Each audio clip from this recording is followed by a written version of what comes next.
हमने भी उसको, चाहे वो आर्थिक दृष्टि से हो, चाहे वो शैक्षिक दृष्टि से पिछड़ा हो, चाहे वो किसी जातीय दृष्टि से हो, सोशल दृष्टि से, सामाजिक दृष्टि से हो, लेकिन हर जो ऐसा व्यक्ति पीछे रह गया है, ऐसा परिवार या समाज पीछे रह गया है, उसको आगे बढ़ाने के लिए पंडित दीनदयाल जी उपाध्याय ने एक सिद्धांत हमको दिया है, वो है अंत्योदय का सिद्धांत।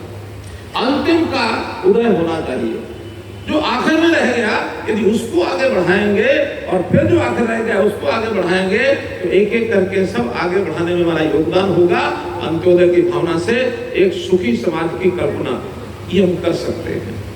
हमने उसी आधार पर हरियाणा के हर परिवार को चिन्हित करके उसका जो डाटा है, उसका जो उस परिवार की स्थिति, शिक्षा कैसी है, उसकी आर्थिक स्थिति कैसी है, उसके परिवार में सब जो पढ़ने वाले बालक पढ़ते हैं कि नहीं पढ़ते हैं, रोजगार करने वाले रोजगार करते हैं कि नहीं करते हैं, वृद्ध आयु हो गई है तो उनको कोई सामाजिक सुरक्षा का लाभ मिलता है कि नहीं मिलता है, ऐसी सब चीजों का एक योजना बनाई है। एक एक परिवार को, एक एक व्यक्ति को हम पहचान करके उसको आगे बढ़ा सकें, और इसके लिए योजना बनी है परिवार पहचान पत्र। ये परिवार पहचान पत्र ऐसी योजना जो ना देश में किसी और प्रांत में है, ना दुनिया के किसी देश में है। हरियाणा की पहली योजना है।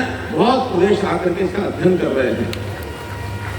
आज भी महाराष्ट्र से 7 लोग आज सायंकाल मेरे पास आ रहे हैं केवल इस एक योजना की जानकारी के लिए। 3 उसमें मंत्री हैं, 4 उसमें अधिकारी हैं। केवल आपकी परिवार पहचान पत्र योजना क्या है, कैसे आप एक एक परिवार के एक एक व्यक्ति की चिन्हित करते हैं उस परिवार को, तो उसके लिए हम लोग अपने यहाँ डाटा रखते हैं। मैं अगर मान लो आज इस सभा में, क्योंकि मुख्य रूप से वाल्मीकि समाज के अपने यहाँ परिवार कार्यकर्ता बैठे हैं, तो वाल्मीकि समाज का आज हमने एक अध्ययन किया, और उस अध्ययन में हो सकता है उसमें कुछ 2-3% ऐसे भी होंगे जिन परिवारों ने अपना रजिस्ट्रेशन नहीं कराया होगा, लेकिन जो कराया है उसके अंदर आज मुझे जानकारी मिली कि कुल हरियाणा में 2,26,391 परिवार, अब एक एक परिवार की पहचान हमने की है।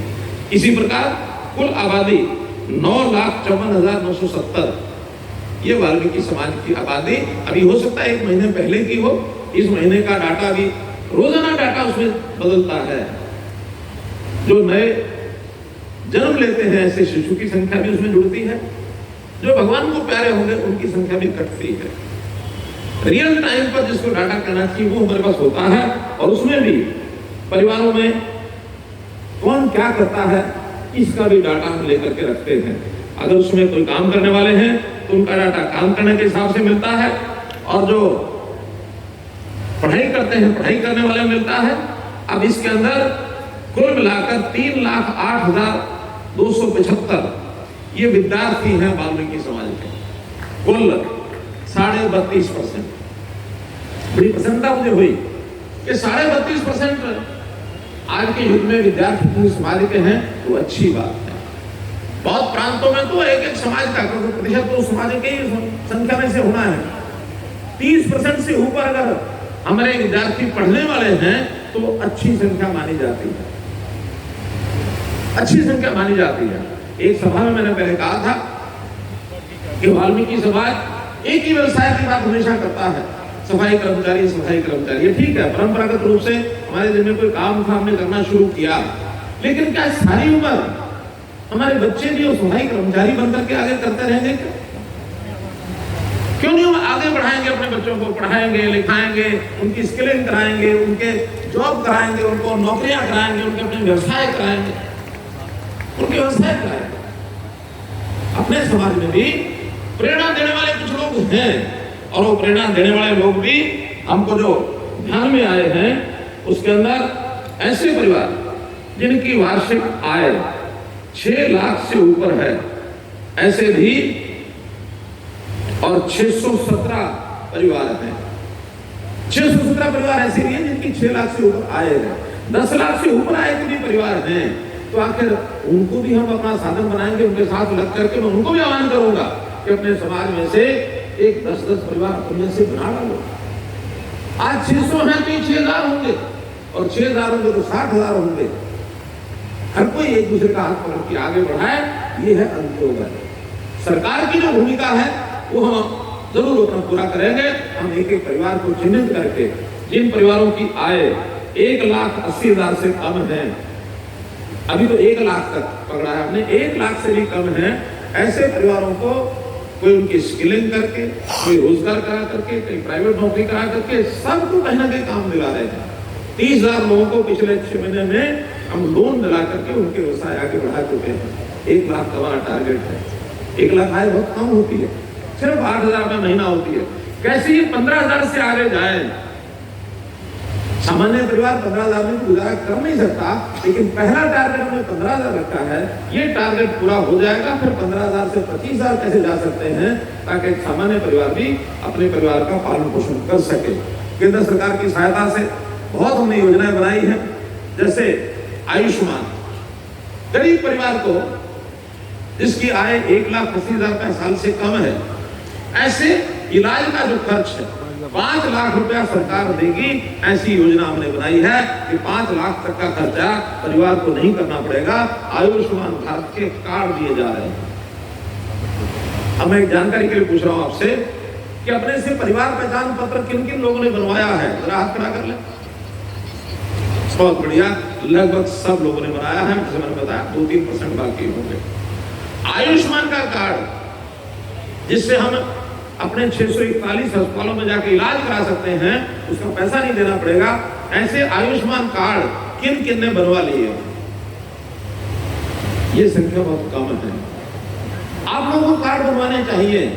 हम एडमिनिस्ट्रेशन को कह चुके हैं कि सभी अस्पतालों में, सभी हमारे सरकारी जो आवास दफ्तर हैं, उनमें 1,80,000 से नीचे जिसकी आमदनी है, उसके सब सदस्यों के कार्ड बनने चाहिए। और परिवार के कुल मिलाकर के 5 लाख रुपए तक का पैसा उनसे नहीं लेना है। वो सरकार भरेगी, चाहे केंद्र सरकार भरेगी, चाहे हरियाणा सरकार भरेगी। एक बहुत बड़ी सहायता परिवारों को मिलने जा रही है।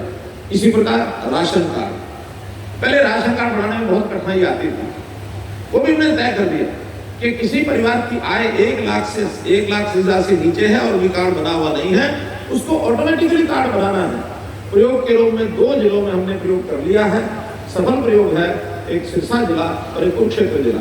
अब आने वाले 2-3 महीने में सभी जिलों में ऑटोमेटिक ये कार्ड बनेंगे। आपको कार्ड बनाने के लिए किसी दफ्तर में, फूड सप्लाई ऑफिस में नहीं जाना पड़ेगा। हर एक को पीला कार्ड घर बैठे मिलेगा। हमारे बच्चों की पढ़ाई, शिक्षा विभाग ने कहा है कि 5 साल से लेकर और 18 साल तक कोई बच्चा स्कूल से बाहर नहीं रहना चाहिए। हाँ, 10वीं पास पहले कर जाए तो उसके बाद बाहर जाना हो जाए, लेकिन 10वीं तक की शिक्षा हर एक परिवार के बच्चे को ट्रैक करो। अगर वो 10वीं से नीचे कहीं पढ़ाई नहीं कर रहा और छोड़ के घर बैठ गया है, कोई भी कारण है, तो माता पिता की भी जिम्मेवारी है, सरकार की भी जिम्मेवारी है। 0 ड्रॉप आउट पॉलिसी ये हरियाणा में लाने जा रहे हैं। कोई बच्चा स्कूल से बाहर रहेगा ऐसा कतई नहीं होगा। स्कूल के अध्यापकों का क्या आप ढूंढो, जिन बच्चों का एडमिशन नहीं हुआ उनके घर में जाओ, माता पिता को तैयार करो, बच्चे को तैयार करो, उसको स्कूल में लाके बैठाओ। तो बहुत बड़ा एक परिवर्तन शिक्षा की दृष्टि से आएगा। वृद्धावस्था पेंशन जो 60 साल का जिस दिन हो जाएगा, उससे 1 महीना पहले एक अधिकारी सरकार का आपके घर पहुंचेगा, उसके साइन कराएगा और 60 महीना होते ही अगले महीने से पेंशन अपने आप शुरू हो जाएगी। कोई दस्तावेज नहीं, कोई दफ्तर नहीं, कोई कागज नहीं, कोई डॉक्यूमेंट नहीं, कुछ नहीं। ये सिस्टम शुरू हो गया है। मैंने पिछले महीने भी देखा 6,000 ऐसे बुजुर्ग जिनको कहीं कोई फॉर्म भरने जाना नहीं पड़ा, उनकी अपने आप बन गई है। पिछले 3 महीने से काम चल रहा है। तो आगे चल करके किसी बुजुर्ग को भी इसके लिए अब कहीं भी आना जाना धक्के खाने की आवश्यकता नहीं है। ये सब योजनाएं घर बैठे मिलेंगी। पहले कोई भी प्रमाण पत्र बनवाना पड़ता था, जाति का प्रमाण पत्र है या कोई जन्म तिथि का प्रमाण पत्र है, हम ढूंढते थे, तहसीलदार के चक्कर लगाते थे, एसडीएम के लगाते थे या किसी और प्रतिनिधि के लगाते थे। लेकिन अब जिनकी वेरीफाइड डेट एक बार हो गई, जन्म तिथि एक बार जांच करनी है, सारी उम्र के लिए जन्म तिथि बदलने वाली नहीं, वही रहेगी। इसलिए जब आप बटन दबाएंगे, आपका जन्म तिथि प्रमाण पत्र और आपका जाति प्रमाण पत्र आपके हाथों में उसी समय आ जाएगा। किसी दफ्तर के काटने की जरूरत नहीं है। तो ये सुविधाएं हमने अब शुरू की हैं। उज्ज्वला योजना तो बहुत पुरानी हो गई है। 9 लाख हमको परिवार ऐसे मिले जिनकी रसोई में गैस का कनेक्शन नहीं था। हर घर में रसोई गैस कनेक्शन ये सरकार की द्वारा जो हमारे गरीब परिवार हैं उनको मुफ्त में दिया गया है। तो ऐसे मैं समझता हूँ हर एक के घर में होगा। इतनी बड़ी सभा में आज भी आप खड़े होकर बता सकते हैं कि क्या कोई घर ऐसा, रसोई ऐसी है जिसमें गैस का सिलेंडर कनेक्शन नहीं पहुंचा है कोई? हाथ खड़े कर दो। 1 2 डीसी साहब, ये 4-5 हाथ खड़े हैं। इस सभा के बाद यहीं इस कोने में आपकी कुर्सी लगेगी और ये 5 लोगों के देखिए फॉर्म भरवाना और 48 घंटे के अंदर अंदर इन 5 परिवारों के घर में गैस कनेक्शन पहुंचेगा। और भाई अगर गैस कनेक्शन 48 घंटे में ना पहुंचे तो फिर आप यहाँ के डीसी और यहाँ के हमारे मेंबर पार्लियामेंट और एमएलए इनके घर से जाकर उठा लाना।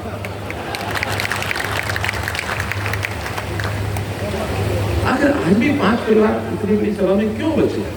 या तो उन्होंने नहीं आगे बढ़े होंगे, गए होंगे, या कहीं बाहर से आके बसा होगा, या कोई छोटे मोटे कागज में कोई कमी किसी ने दिखाई होगी। लेकिन कोई भी कमी हो, गैस कनेक्शन पहले दो, कमियां बाद में पूरी करो। एक मांग रखी गई है, हमारे बेदी जी और यहाँ के लोगों ने एक मांग पत्र दिया है। कहने लगे पढ़ दूं, मैंने कहा पढ़ना नहीं, मुझे पता है आपकी मांग पत्र